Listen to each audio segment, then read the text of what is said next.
everybody, and welcome back to another episode of the Mayor Tyler Moore Show here on the Kokomo Post, partnered with Robert Miller and Son Furniture. My name is Drew Larison. This is MTM, Mayor Tyler Moore. Mr. Mayor, how are you? I'm great, thanks. A little kind of blah, just the way the weather is outside. I mean, it was, poor Bree wore sandals today, thinking it was going to be 52 degrees and sunny in Indiana, but...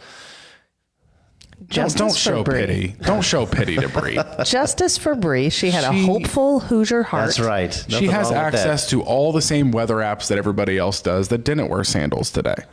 It's not on her. Midwesterners are hardy stock, and she was like, it's time for spring. She's ready. It's not how weather works. I bet there's a handful of other folks that wore sandals today. And I bet. Yeah, let's time out. Our kid wore sandals to church under your watch literally yesterday. It was warmer yesterday and sunny when we went to church. It wasn't snowing, I will say that. True. So, but no, other than that, great. Good. How was your weekend? Busy weekend. Had a couple birthday parties and a graduation party just on Saturday. Mm-hmm. Knocked out a few things at home yesterday, and I saw you Saturday night or Friday night. Friday night, yes. $5,000 dinner. $5,000 dinner. That was a wonderful event. Kudos to the experience for a nice time. You guys were in one corner and we were in the other. Yeah.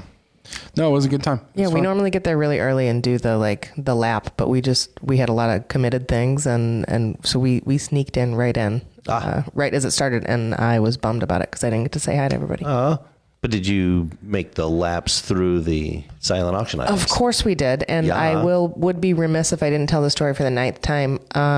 Is that I was winning on a silent auction item, and I was very pleased with the bid that I had made, only to find out that I was outbid at the last minute. I hate that, right? I Sniped do. Is what is a little sniper. I got sniped right at the last minute, and then I realized I got sniped by Drew, who outbid me in an auction I was already winning. Sound like you're just bitter you didn't win. That's what that sounds like. Sore loser. Hey, it's all for a good cause. It is all for a good cause. So yeah, you got 10 extra bucks. I was gonna say, I'm trying to remember because I think I did come up to one of the items that had your name on it, and I bypassed it just for that reason. I did not want to be that sniper. Oh man, because you knew that the turntables would have turned today, right now. Yeah. Oh man, it would have been bad. Show would have been canceled. Shout out to Jacob in the chat. He says we need to come over to Hacienda. Oh, okay. A little pre-Cinco. With all this rain, there might be a mudslide. Anyway, Jacob. All right, that's the show, everybody. We're doing a show, Jacob. We just can't hop on over to Hacienda for some ranch because that's what you do over there. Anyway, that's good ranch, though. I will say that. Really good ranch. That is good ranch. Okay. Upgrade your living room with furniture that's built to last. At Robert Miller & Son, we understand your ever-changing lifestyle, and our collection of Lazy Boy sectionals are designed to keep up with it. Whether you're moving homes, expanding your family, or hosting a party, our sectionals can be arranged to suit the occasion. Visit our store at 1540 East Boulevard, Suite A in Kokomo, or call us at 765-450-7254 for more information. Shout out Robert Miller & Son Furniture for being the partner of the Mayor Tyler Moore Show here on the Kokomo Post. Well, tell me, what's going on at City Hall this week? It's election week, primary week. Primary election, but we're not going to talk about it. So, right? We don't want this show to turn political. No, we're yeah, going to talk about all things city. But yes, it's a primary election tomorrow, and so kudos to Howard County and the clerk's office for having the early voting centers available 8 days prior. Now they're all closed today. The government center was the only one that was open from 8 to 12 as they get the machines positioned elsewhere. So folks, get out and exercise your right to vote. Yeah. But otherwise, still plugging away on trying to entice some developers to come to Kokomo and Howard County and throw up some much needed housing that we desperately are in need of by 2025. So some really good meetings up to this point. It's been about 3 weeks or so of said meetings. Jenny Jordan and her staff in the development department have been incredible coordinating things after getting the housing study out to the developers, and got a lot of nibbles. So we'll see if something pans out. Fingers crossed, and we'll be optimistic. Love that. Positive vibes only. Positive vibes only, as they say. So speaking of the Samsung plant, and just that, because that's one of the main reasons that we need new homes, which we need it without the Samsung plant or not in Howard County. Samsung, Stellantis. Yes, sorry. JV, Star Plus. And so we have a new announcement. Came in last week. Another Korean company has chosen Kokomo to be their home for their new location. Yes. Jaewon? Jaewon, yes. Jaewon Industrial. Tell us about them. They'd been in discussions not only with us, but with the property owner, and they were in a position to finally announce. So they are a recycling company. So what they do, I know a lot of the I guess chatter now, or the chemicals that may be coming from the manufacturing process in this company, industry specific, basically receives the byproduct of a portion of the byproduct of the manufacturing of the battery, recycle that and get rid of the harmful chemicals, and then send that water back to the battery plant for the continued process. So it's a recycling type of facility, which is why they want to be in close proximity to the battery plant. So we appreciate the relationship that we have with them now, and are excited about their interest and their development in Kokomo and Howard County. Yeah, and that's, I mean, something like that makes sense, because the whole idea of a battery plant for electric vehicles is a green idea in general. So it makes sense. There's a recycling company that even the process of making those batteries is as green as possible as well. So that's a great thing. So does this company already exist elsewhere, and this is just another location from there? So they are also next to the Samsung SDI Stellantis battery plant in Hungary, as I understand it. So they had set up there, and already one of the supplying companies to the process there as well. But obviously based out of South Korea.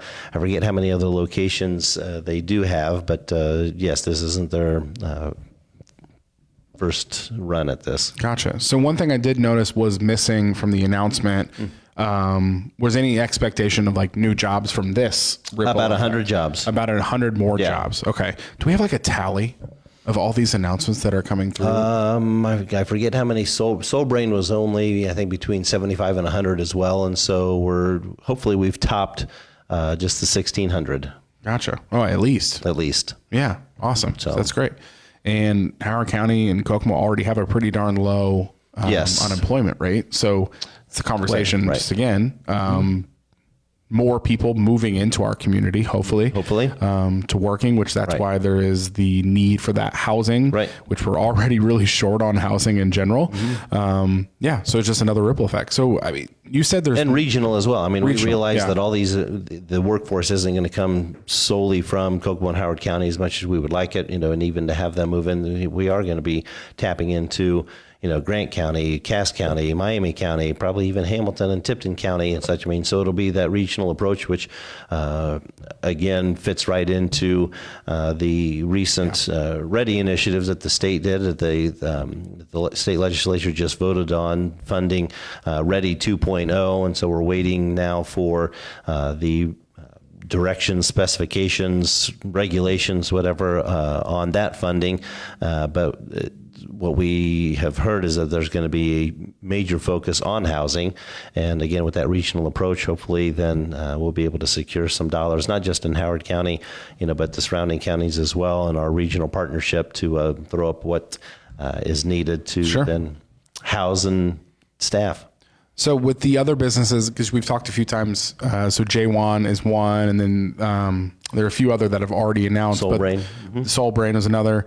But there's multiple, you said, that are still in, negotiations or still talking. Do we have any idea? Will we maybe hit that like 2,000 job mark by the end of this, or somewhere close to that? Oh, definitely. Okay. Yeah, definitely. I mean, there's a few more that are again working through that and maybe it's with their negotiations with landowners and such. If they do set up shop here or in county close by, but all indications is that they hope to be here, and it's just a timing thing as well as resources and money and finance. Yeah, so it's going to be here as soon as or quicker than we think, everybody. So yeah, it's a good thing that things are moving. The development conversations are happening for housing, whether that's at this point we need like neighborhoods maybe of homes, as well as maybe some multi-purpose buildings where it's commercial, as well as multifamily apartment buildings. So yeah, things are moving. Things are moving. It's going to be here quick. Any update on the hotel in downtown convention center? They're still on track for a groundbreaking maybe later in the summer, early fall. Again, that keeps getting pushed back, mainly just because of the market. I mean, the cost of materials, but not so much as the interest rates and where they currently stand, and the developer trying to maximize the funds available at the interest rate as low as possible as well to cover what needs to be done. So it's kind of a waiting game at this point to see how those come into play, because it's my understanding that the design work is 100% completed and will be sent out to bid soon by the developer in order to finalize their numbers for the needed financing. So, gotcha. It's a process when it's that big of a project. Yeah, a lot of big project there.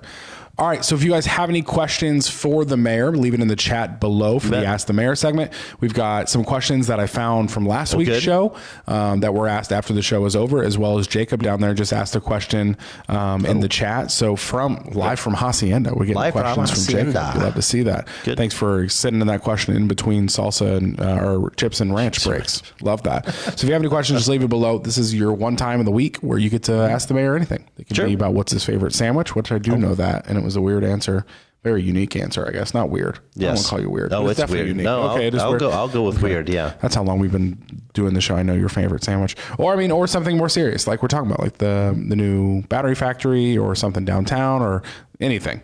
So this is your time. So let's get into it. The first question is from Jerry on Facebook. Can something be done with the white business trailer on Superior, just west of Washington, in the north side of Foster Park? It is real close to rolling down the hill into the walkway. Thank you so much, Jerry. Your location, white business trailer. Just west of Washington in the north side of Foster Park. Oh. I'm assuming over there by the old Superior 5, maybe? Maybe. Or, I'll have to check it out. Yes, there probably can be if it's in a dedicated parking spot. We may, and if it's tagged correctly and legally and is movable or mobile, obviously with a little assistance help, then it's probably safe or legal to keep it in that location. But if not, then we would definitely tag it and find the owner to move it. So we'll definitely look into that. Thank you. Got it. Next question is from Sheila on Facebook. Ooh. What is going on at Markland and Berkeley? Markland and Berkeley. So actually, Markland and Berkeley, I'm assuming she means a little further east, down there past the wastewater plant where the road is blocked right by the roundabout. Oh, yeah. So that's this phase of the last phase, or this part of the last phase of the long-range control plan were required in a 20-year time span to separate our stormwater and sanitation sewers. And so the pipe that is initially being laid that will connect to the additional facility that's being constructed on the wastewater treatment plant is being placed at this point right there underneath Markland, again, just west of the roundabout, but east of Berkeley. So you can still get in and around Top Banana and Eden's Garden and such in through there, but it is blocked off from there at Markland, right next to the wastewater treatment plant. So other than that, I don't believe there's anything at Markland and Berkeley. There's the soccer fields, which the Kokomo Soccer Club is starting to utilize on a more regular basis, and we love that. We've got that walking path in for people that are killing time during practices.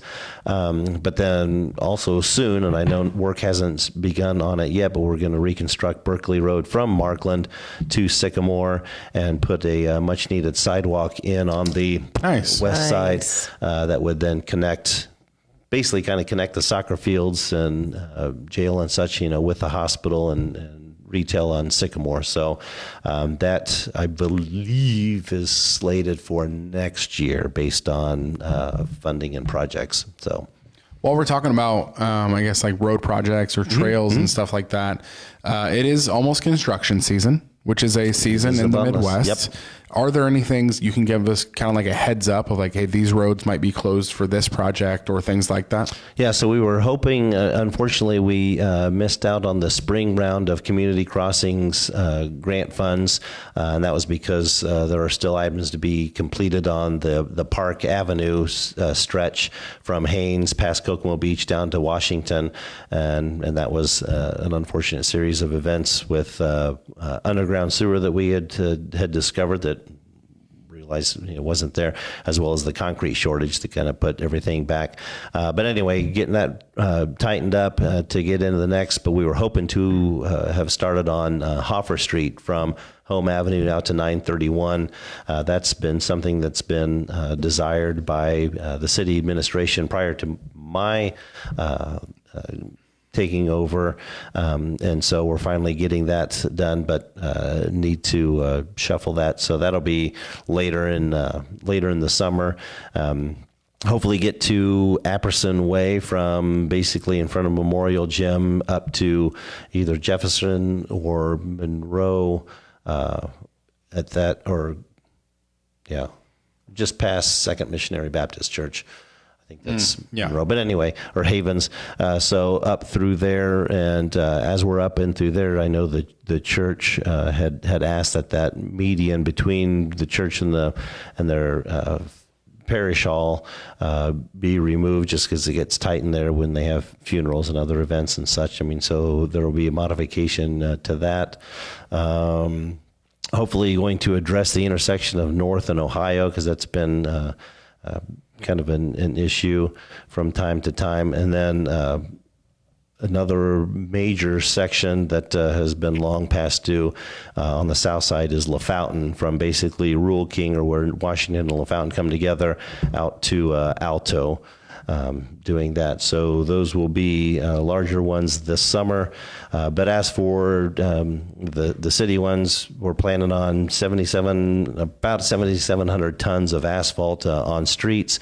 But then on top of that, finally addressing close to 20 alleyways throughout the city, because our alleys have been beat up quite a bit through the years and not addressed. And so we're finally going to work into the paving schedule some of those alleyways that are in need of serious love. Gotcha. Okay. Yeah, it's a good update. Let's get into the next question, which I'm pulling one from another live stream. Got it. This one's from Jim on Facebook. Straight to the point, Jim. I like you. Straight to the point. How about fixing some potholes? Okay. What's the process there? Where are we at with it? Yeah. How about it? How about it? So the patch trucks are still out from time to time. So if something has kind of eluded our gaze, if you will, if we've missed it, folks are still encouraged to call the street department or even the pothole hotline. And I forget what the pothole hotline number is. 1-800-POTHOLE.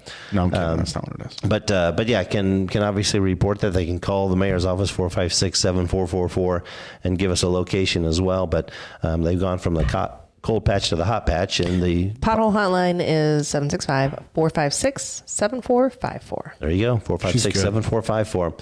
And it's automated, and they ask you to leave the location of the pothole, maybe a landmark or an intersection or something that we can address, and we'll get to it. And I know a lot of folks are saying, "Oh, well, your trash trucks or dump trucks stuff, they're out there all over the street. Why can't they identify those?" Well, I mean, if they're collecting trash or doing high up enough, sure, they may not feel it, may not see it, or whatever. And so there's sometimes that we overlook it. That's why we appreciate the extra eyes on it, just to identify them. I mean, we're not sending folks the patch to go and fill them themselves, just a little help to remind us where there might be something in need. Gotcha. So, love it. Yep. Next question is from Jacob on Facebook within the chat. It says, we need an indoor sensory playground. They have a big one in Houston, Texas, which this might be in the conversation of the survey that the Parks Department is sending out. Okay, good. Something like that. Mm-hmm. But is there anything I guess any thoughts on that? I think it'd be a great idea, but we've not looked into that. Maybe have a few areas that could come into play, but hopefully, if as you just mentioned, if folks take the survey that's been put out by the Parks Department and have indicated that might be something that I know the city doesn't currently own a facility large enough to have something placed or renovated for that, but I can certainly look into something.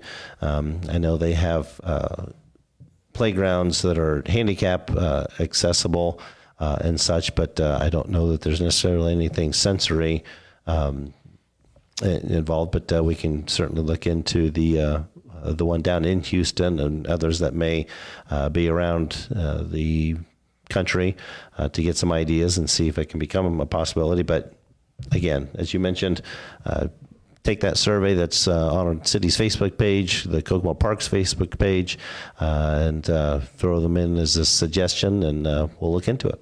Could be part of our master plan. Maybe put it in the same building as the new pickleball courts. Ooh. Anyway, next question from Alan on Facebook. Good deal. Multi-purpose building. Multi-purpose. Trash trucks are built to be able to pick up on both sides of the streets. The crews need to do so.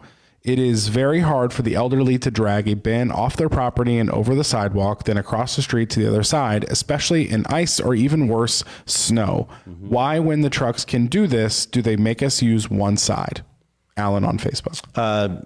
Efficiency. I mean, there's certain areas that, especially on streets where there's no parking on one side of the street, having the cans out there would be a traffic hazard. And so the majority of those, I believe, are on streets that, again, only permits parking on one side so that the cans can be removed. But again, it's just efficiency, trying to address or collect as much trash as possible, within the given amount of time, so that those areas that are designated on those specific days, can be covered.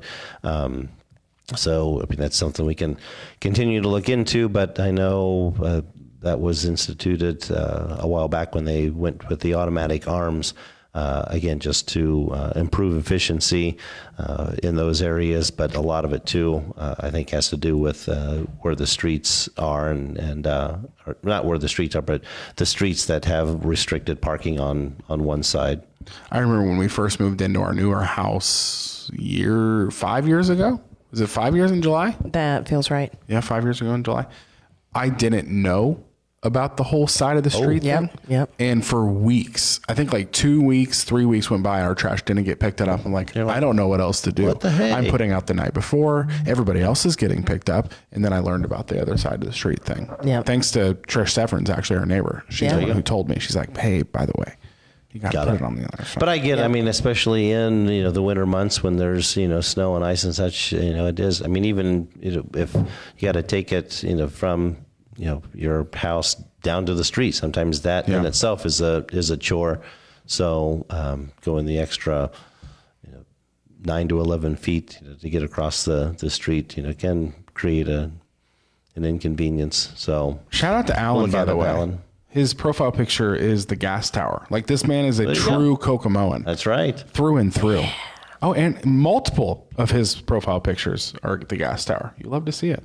Anyway, so those are the questions we had today. If you have any questions for the mayor. Well, that was solid. We just went through them quick. Went through them quick. We got to get to Hacienda with Jacob. So if you have any questions for the mayor, just leave it in the chat below. Like I said, I looked back last week and got a few from the post show.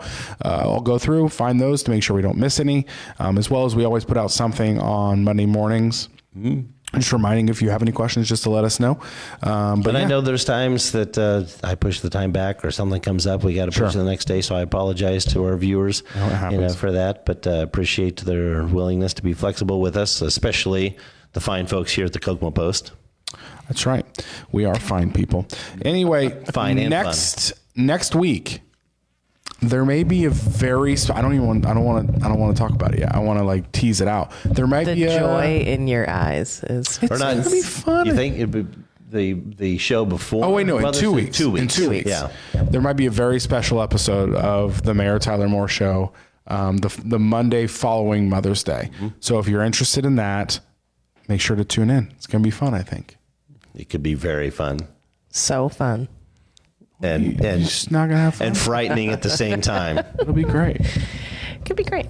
Say the questions that we could be and will be very interesting and different. Yes, because I will submit a question. Ooh. Or two. Yeah. Okay. Anyway, so thanks for watching today. Mr. Mayor, do you have a dad joke for us? Oh, well, obviously with Mother's Day coming up before that is another national holiday, May 4th. May the 4th, Star Wars Day. But right. I was excited at the beginning, and we're in the middle of baseball season, or not middle of the baseball season, and I was excited early on that Chewbacca finally got called up to the majors. Oh, really? Yeah, but then did you see in the news that it was kind of short-lived? He got sent back down to the minors. I didn't hear about that. A Wookiee again? Huh? Too many Wookiee mistakes. Got it. That could go many ways. That one. Yep. That's good. It is a little bit like back of the throat. Anyway, thanks for watching this episode of the Mayor Tyler Moore Show here on the Kokomo Post, partnered with Robert Miller and Son Furniture. Like I said, if you have any questions, leave them in the chat below. We'll get into it next week. And until then, we'll see you soon, Kokomo. May the force be with you, Kokomo.